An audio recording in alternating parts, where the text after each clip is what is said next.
بسم اللہ الرحمن الرحیم۔ السلام علیکم معزز طلبہ کرام، آپ سب کیسے ہیں؟ آج ہم نور الانوار کے سبق نمبر 43 کو پڑھیں گے۔ آج کے سبق کا عنوان ہے احناف کے استدلال پر شوافی کا اعتراض۔ آج کے ہمارے سبق کی عبارت وَاعْتَرَضَ عَلَيْهِ الشَّافِعِيُّ سے شروع ہوتی ہے۔ آئیے سب سے پہلے عبارت پڑھ کے اس کا ترجمہ کرتے ہیں، اس کے بعد باقاعدہ سبق کی وضاحت کی طرف بڑھتے ہیں۔ مصنف علیہ رحمہ لکھتے ہیں وَاعْتَرَضَ عَلَيْهِ الشَّافِعِيُّ بِأَنَّ الْمَنْصُوصَ عَلَيْهِ فِي هَذَا الْبَابِ هو قوله تعالى وَالسَّارِقُ وَالسَّارِقَةُ فَاقْطَعُوا أَيْدِيَهُمَا جَزَاءً بِمَا كَسَبَا۔ اس پر امام شافعی نے اعتراض کیا کہ بے شک اس باب میں جس پر نص وارد ہوئی ہے وہ اللہ تعالیٰ کا فرمان ہے، یعنی جو منصوص علیہ ہے وہ یہ فرمان ہے کہ چور اور چورنی جب یہ چوری کریں تو ان کے ہاتھوں کو کاٹ دو، بدلہ اس کا جو انہوں نے کمایا۔ والقطع لفظ خاص وضع لمعنى معلوم، اور جو قطع کا لفظ ہے تو یہ ایک خاص لفظ ہے جو معلوم معنی کے لیے وضع کیا گیا۔ وهو الابانۃ عن الرسغ، اور وہ خاص معنی کیا ہے کہ کلائی سے، گٹے سے ہاتھ کو الگ کر دینا۔ ولا دلالۃ له على تحول العصمۃ عن المالک الى اللہ تعالی، اور یہاں تو عصمت کے اللہ کی طرف مالک سے پھر جانے کا تو کوئی دلالت موجود نہیں ہے۔ فالقول ببطلان العصمۃ زیادۃ علی خاص الکتاب، پس عصمت کے باطل ہونے کا قول کرنا یہ کتاب کے خاص پر گویا اضافہ کرنا ہے۔ فأجاب المصنف عن جانب ابی حنیفہ رحمہ اللہ تعالی بأن بطلان العصمۃ عن المال المسروق وإزالتها من الملك إلى الله تعالى إنما نثبته بقوله تعالى جزاء بما كسب لا بقوله فاقطعوا۔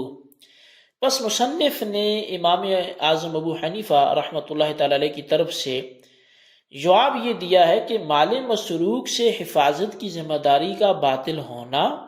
اور اس کا مالک کی ملک سے ہٹ کر اللہ کی طرف منتقل ہونا، ہم اس کو اللہ تعالیٰ کے قول جزاء بما کسب سے ثابت کرتے ہیں، ہم اس کو اللہ تعالیٰ کے قول فاقطعوا سے یہ ثابت نہیں کرتے۔ وذلك لأن الجزاء إذا وقع مطلقا في معرض العقوبات يراد به ما يجب حقا لله تعالى، وإنما حقا لله تعالى إذا وقعت الجناية في عصمته وحفظه، اور یہ اس لیے کہ جب سزا کے موقع پر کسی قید کے بغیر واقع ہوتی ہے، یعنی جب سزاؤں کے موقع پر بغیر کسی قید کے واقع ہوتی ہے تو اس سے مراد وہ چیز ہوتی ہے جو اللہ کے حق کے طور پر واجب ہوتی ہے، اور اللہ جزا جو ہے وہ اللہ کا حق بن کر اسی وقت آتی ہے جب جرم اللہ کی عصمت اور حفاظت میں واقع ہوا ہو۔ اور اب کہتے ہیں کہ وَإِذَا كَانَ كَذَلِكَ فَقَدْ شُرِعَ جَزَاؤُهُ جَزَاءً كَامِلًا وَهُوَ الْقَطْعُ، اور جب بات ایسی ہے تو چور کی سزائے کامل مشروع ہوئی ہے، اور وہ قطع ید ہے، یعنی ہاتھ کا کاٹنا ہے۔ وَلَا يَحْتَاجُ إِلَى ضَمَانِ الْمَالِ غایتہ انہ اذا کان المال موجودا فی یدہ یرد الیہ لاجل الصورۃ، اور ایسا نہیں ہوگا، یعنی وہ مال کے تاوان کا محتاج نہیں ہے۔ زیادہ سے زیادہ جب مال چور کے ہاتھ میں ہو تو ظاہری صورت کی وجہ سے اس کو مالک کی طرف لوٹایا جائے گا۔ وَلِأَنَّ جَزَاءَ يَجِيءُ بِمَعْنَى كَفَى فَيَدُلُّ على أن القطع هو كاف لهذه الجناية ولا يحتاج إلى جزاء آخر حتى يجب الضمان هذا نبذ مما ذكرته في التفسير الأحمدي وكفاك هذا. اور اب آخری بات اس سبق کی مصنف علیہ رحمہ وہ فرماتے ہیں کہ اس لیے بھی کہ جزا کفا کے معنی میں آتا ہے، پس لفظ جزا اس پر دلالت کرتا ہے کہ قطعیت اس جرم کے لیے کافی ہے اور دوسری سزا کی ضرورت نہیں ہے یہاں تک کہ توان واجب ہو۔ یہ تھوڑا سا حصہ اس مضمون کا ہے جسے میں نے تفسیر احمدی میں ذکر کیا اور تیرے لیے یہی کافی ہے۔ جی طلبہ کرام، یہ ہمارے آج کے سبق کی عبارت اور اس کی تھوڑی سی ترجمہ اس کا تھا۔ اس کو اپنے انداز سے آپ سمجھنے کی کوشش کریں، کچھ وضاحت جو اس کی ہے وہ میں کر دیتا ہوں، تو جو رکھیے گا انشاءاللہ سمجھ آئے گا۔ حضرت امام شافعی علیہ رحمہ کے وارد کردہ اعتراض کا حاصل یہ ہے کہ چوری کے سلسلے میں منصوص علیہ باری تعالیٰ کا یہ قول ہے وَالسَّارِقُ وَالسَّارِقَةُ فَاقْطَعُوا أَيْدِيَهُمَا جَزَاءً بِمَا كَسَبَا۔ اس آیت میں قطع ایک خاص لفظ ہے، یعنی قطع کاٹنا یہ ایک خاص لفظ ہے جو معنی معلوم کے لیے وضع کیا گیا ہے، اور وہ معنی کلائی سے ہاتھ کا جدا کرنا ہے۔ اور یہ بات گزر چکی ہے کہ خاص کا حکم یہ ہے کہ خاص اپنے مخصوص یعنی مدلول کو قطعی طور پر شامل ہوتا ہے، اس میں کمی زیادتی کا احتمال نہیں ہوتا۔ مطلب یہ کہ لفظ قطع جو ہے اس پر قطعاً دلالت نہیں کرتا کہ مال مسروق کی عصمت اور حفاظت مالک سے ہٹ کر اللہ کی طرف منتقل ہو گئی ہے۔ بس احناف کا یہ کہنا کہ مال مسروق کی حفاظت کی ذمہ داری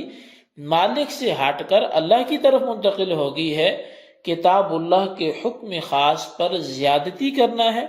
حالانکہ احناف کے نزدیک خاص کے حکم میں کمی زیادتی کرنا یہ جائز نہیں ہے۔ اب اس کا ماتن نے حضرت امام اعظم ابو حنیفہ رحمۃ اللہ علیہ کی طرف سے اعتراض مذکور کا جواب دیا ہے، وہ یہ کہ مال مسروق سے حفاظت کی ذمہ داری جو ذمہ داری ہے اس کا مالک سے ہٹ کر اللہ تعالیٰ کی طرف منتقل ہو جانا،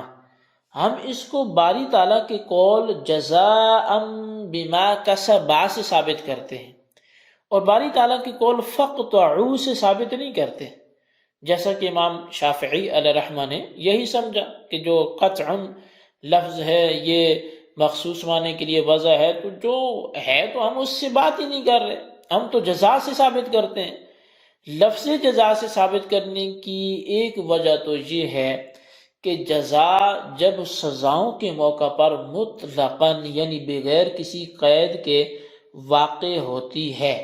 تو اس سے مراد وہ چیز ہوتی ہے جو اللہ تعالیٰ کے حق کے طور پر واجب ہوتی ہے،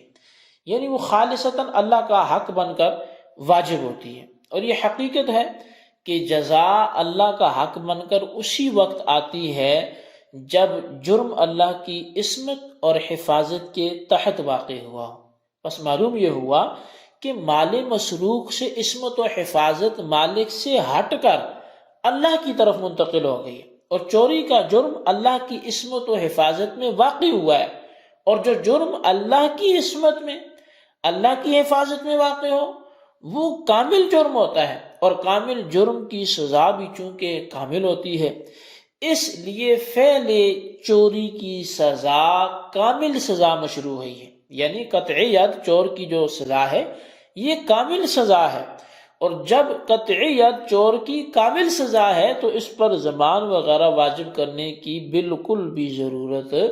نہیں ہے۔ اللہ تعالیٰ چونکہ بے نیاز ہے اس لیے وہ مالی توان کا محتاج بھی نہیں ہے، اور جب اللہ تعالیٰ مالی توان کا محتاج نہیں ہے تو اس کے لیے چور پر کوئی مالی توان بھی واجب نہیں ہوگا۔ ہاں اتنی بات ضرور ہے کہ مال مسروق اگر چور کے پاس موجود ہو تو مالک کی ظاہری ملک کی وجہ سے اس مال کو مالک کی طرف واپس کرنا واجب ہوگا۔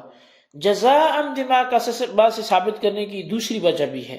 وہ یہ ہے کہ لفظ جزا کفا کے معنی میں آتا ہے، لہٰذا اس سے معلوم ہوا کہ قطعیت چور کے جرم کے لیے کافی ہے، یعنی چور کے جرم کے لیے کافی ہے، اور جب قطعیت چور کے جرم کے لیے کافی سزا ہے تو توان وغیرہ اور کسی سزا کی ضرورت نہیں ہوگی۔ بہرحال ہمارا مستدل جزاء بما کسب ہے، اور امام شافعی کا اعتراض فقطعوا پر ہے، تو بس جس پر اعتراض ہے وہ ہمارا مستدل نہیں ہے، اور جو ہمارا مستدل ہے اس پر ان کا کوئی اعتراض نہیں ہے۔ آخر میں مولا جیبن علیہ رحمہ فرماتے ہیں کہ میں نے یہاں جو کچھ ذکر کیا ہے وہ اس مضمون کا تھوڑا سا حصہ ہے جس کو میں نے تفسیر احمدی میں بیان کیا، لہٰذا فرمایا کہ ابھی تک جو طلباء اس کو پڑھ رہے ہیں ان کے لیے اتنا کافی ہے، باقی اگر تفصیل ہو تو پھر وہ تفسیرات احمدیہ میں ہی دیکھی جا سکتی ہے۔ تو یہ ہمارا آج کا اعتراض جواب کا سبق تھا، اس کو اچھی طرح آپ اعتراض بھی دہرائیں، جواب بھی دہرائیں، اور پھر اس کو خلاصتاً رجسٹر پر نوٹ کریں، بالخصوص ان سوالات کے جوابات ہیں۔ سوال نمبر 1 یہ ہے کہ قطع لفظ خاص ہے تو اس کا معنی کیا ہے، اور سوال نمبر 2 یہ ہے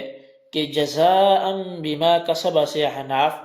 جو 2 طرح کے استدلال کرتے ہیں ان میں سے کوئی ایک لکھ لیں۔ اللہ تبارک و تعالیٰ سے دعا ہے جو کچھ ہم نے پڑھا سنا اسے یاد رکھنے کی توفیق نصیب فرمائے، آمین بجاہ النبی الامین صلی اللہ علیہ وسلم۔